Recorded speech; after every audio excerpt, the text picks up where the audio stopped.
This is the narrated PowerPoint on the essay, First Flight.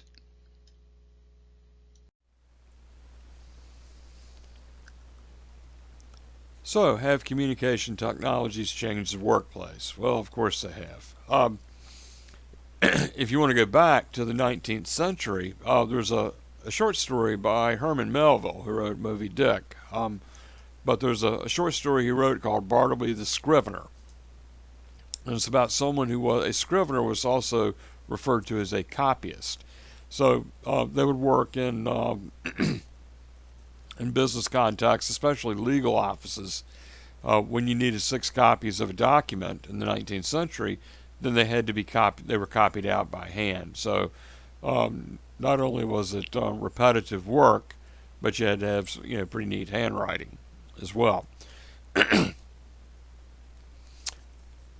Even when we moved up to using typewriters before Xerox machines were in the workplace, you had to type something you wanted to run copies of on a stencil that you could then run off on a mimeograph machine, which is kind of like a little primitive printing press.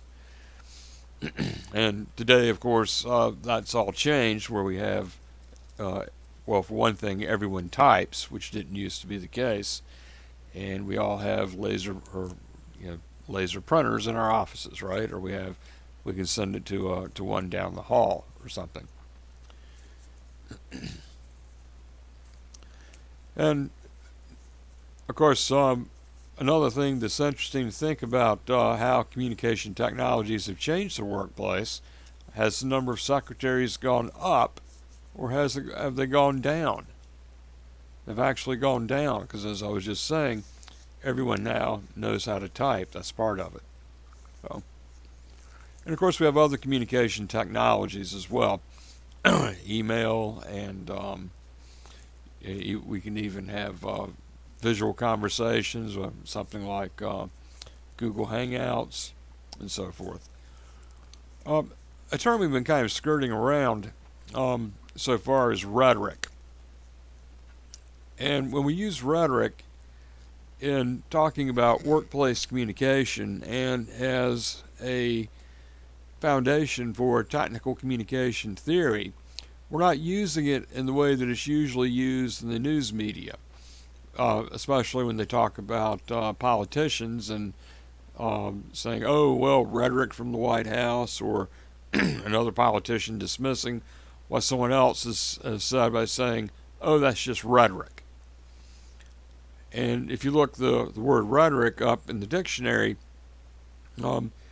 usually the first definition is empty speech or bombastic speech, or may even be pretty language, like suggesting that it has a lot of poetic devices like metaphors and so forth. But when we use rhetoric in the context of workplace communication, we're actually using the classical definition, which the earliest, most complete theory on rhetoric that we have is from Aristotle, his treatise on rhetoric. And he defined rhetoric as the ability to perceive in all situations the available means of persuasion. So for us, rhetoric is synonymous with persuasive. Well, what is visual rhetoric? And when we think about persuasive images, we might think of propaganda, giant posters of political leaders that we fortunately don't see in this country, but in others, dictatorships and so forth. That's a lot more common. But we use visual rhetoric too to communicate with others. And so we see lots of different charts and images and so forth that are used to communicate. We also see them used in another way. In the 1980s, if you had a command of Japanese and a command of English, you could make a pretty decent living and live in Tokyo and work for one of the automotive companies. Well, there was such a shortage of people like that, though, that visual rhetoric started coming into play with in places like auto manuals that would be sold with a car. And so that when I bought a Nissan Sentra in the early 1990s, and I needed to change a light bulb in, like a turn signal light bulb or something like that, I went to look it up in the car's documentation. What I found was not written instructions, but actually a cartoon that, a series of panels with drawings that showed me how to go about doing that. Something else we're starting to get into, and we're going to talk more about in the next module, is the idea of science as rhetorical. So, is science rhetorical in the sense of being persuasive?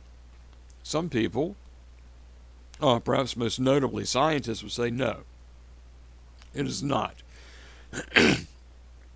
The facts speak for themselves. However, do people argue about things that have a basis in science? Certainly they do. And scientists they argue among themselves as to how those facts should be interpreted. Okay? We see that all the time. You can pick up any science journal and you see it there as well. Related to this idea is whether or not writing can be objective.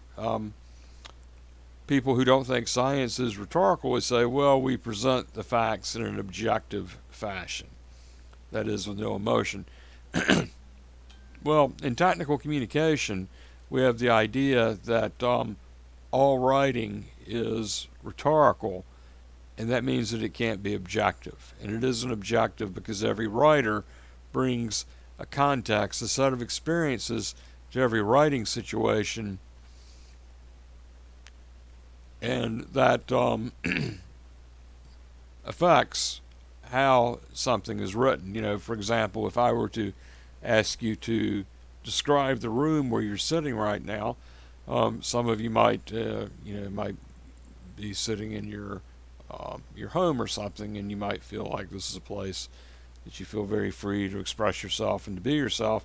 Others might be in a cubicle in the library, and you might describe the place where you are as being like a cell or a prison or something like that. I hope not, but you might. I don't know.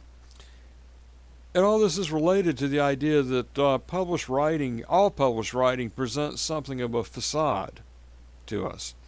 And what I mean by that is we have this idea of the born writer who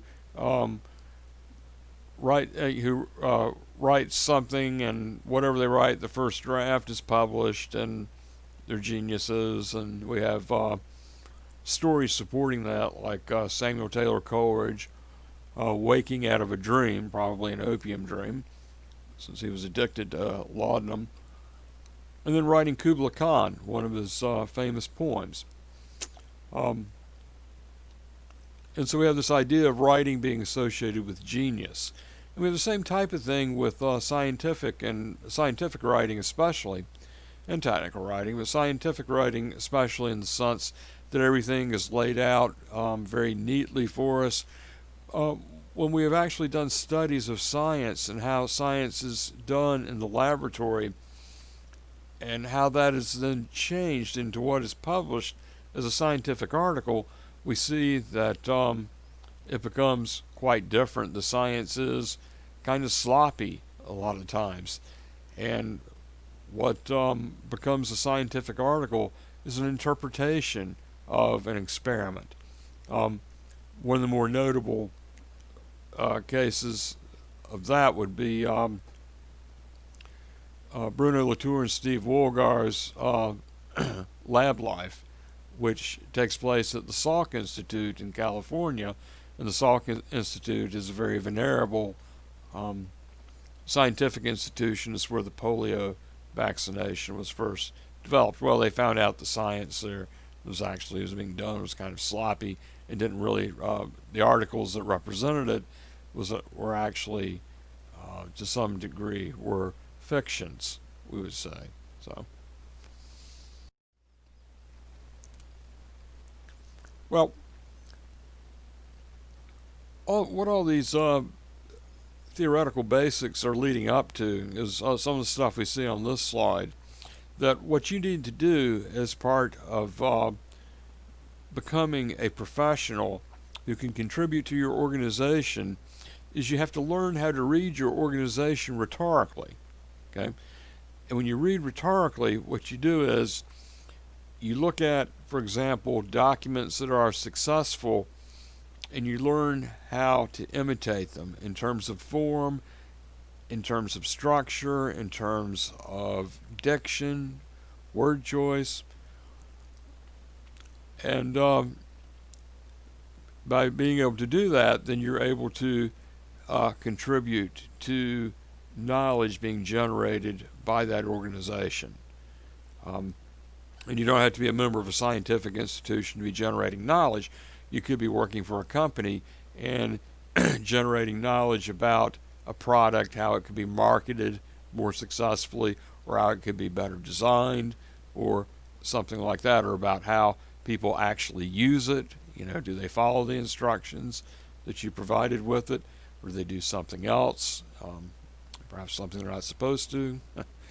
But that idea of the social construction of knowledge, that's what we're doing in the workplace. That was Thomas Kuhn. He was actually a physicist who came up with this idea of the social construction of knowledge to describe how science takes place, but it also has applications to the workplace as well. So, your authority to speak in the workplace, to become a contributor to socially constructing knowledge, has to be with your recognizing what is legitimate language, which a lot of times, very often we're talking about the difference between good writing and that which is not. We'll say that good writing is not going to be overcrowded with jargon. It's not going to use a lot of jargon that's going to obscure meaning for a general audience. Well, that's true, but sometimes you have to figure out what that jargon is, and you have to know when to use it. When you're using it with people who are a part of that technical audience, then they expect you to use that jargon as part of the disciplinary shorthand, if you will. You know, for example, if I were dealing with a bunch of English teachers, I might use the term T-unit, and they would know that what I was talking about is actually a linguistic term that refers to an independent clause with whatever dependent clauses are embedded in that independent clause. In other words, you have an independent clause, and then maybe you have an adjective clause that's modifying a noun in the independent clause. All that is part of the same T-unit. And that's literally a linguistic competence. But in the workplace, your ability to use that particular language, that disciplinary knowledge, is part of your linguistic competence. And then when you get that recognition from the group, then you too can become a player. And of course, that's what you want to be, is a player in a company, someone who's adding to it. And someone like that is going to be valued, and people who are valued are are promoted and paid more.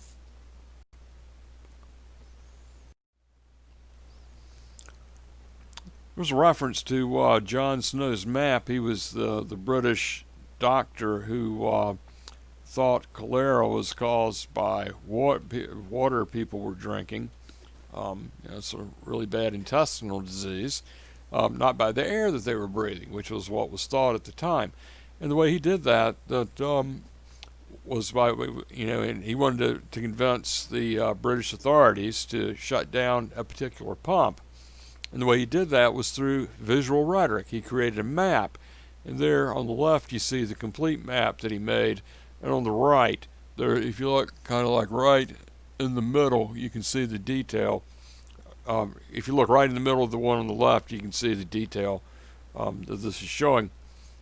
But the stacks of black bars, those are people who died in that location, and you can see it kind of clusters around that one pump, and that's where he thought the bad water was coming from. So he was using visual rhetoric, and he was able to speak to his audience by using an image to show that it was water and not air that was causing the cholera. So, and this was actually what he was doing is what Thomas Kuhn would refer to as upsetting a paradigm of belief or a model of belief, shifting from air being the cause of cholera to water being its cause.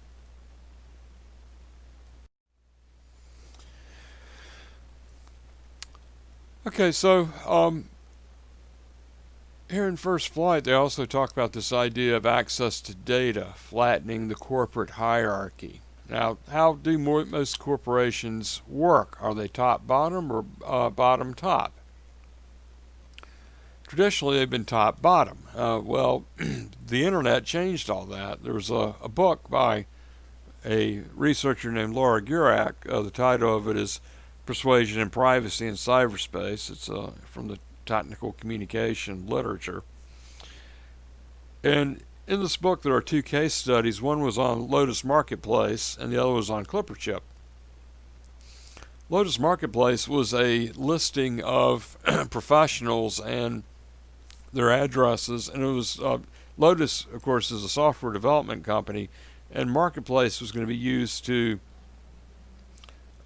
market high-tech devices, software, computers, what have you, to professionals who would be interested, they thought, in buying them. Well, when people found out about it, it actually began the first protest in cyberspace or over the internet.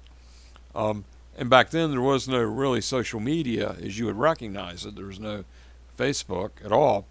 There weren't any social media groups or sites at all. All they had was email, and they had discussion boards. But through this, they started a protest.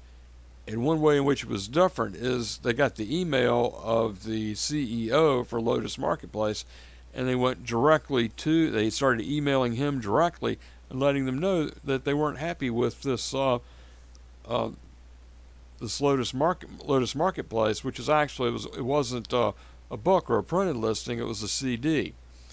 And the result was that Lotus pulled the marketplace. Now, ClipperChip was a little bit different. This still comes up in the news from time to time, but it's the ClipperChip was a software chip that would allow the government to have access to cell phones, basically. And this is something that started up. This was back in the 1990s during the Clinton administration. And what's different about this one is that, well, ultimately ClipperChip failed, and they keep, as I said, they keep bringing it up. But at that time, it failed not because there was a successful protest against it, but because technically at the time it couldn't be done. The government had anticipated the resistance that there would be, and they used the internet to kind of counter it so that they could, conceivably to get the ClipperChip placed in phones. But as I said, it failed, but because of technical instances. So, but in this case, this illustrates what the article is talking about with this idea of how the types of communication technologies we have at our disposal have shifted the corporate hierarchy and the way in which we can communicate. Laura Gurak later came up with a research methodology or a rhetoric for talking about internet communication, and she said that it's unlike other types of communication, it's characterized by speed, reach, anonymity, and interactivity. And of course, with talking, well, first about reach, we were just talking about the way in which the people who didn't like Lotus Marketplace were able to reach the CEO of Lotus, and they're able to do this very quickly. So we have speed. Anonymity came into play there too, because you had people who were saying some pretty awful things about Lotus Marketplace. In some cases, they were just disguising their identity. So you could even have someone who worked for the company criticizing it, conceivably. And then, of course, internet online communication is also characterized by interactivity. You can interact with the CEO as well as with a number of other people who could get together and stage this type of protest.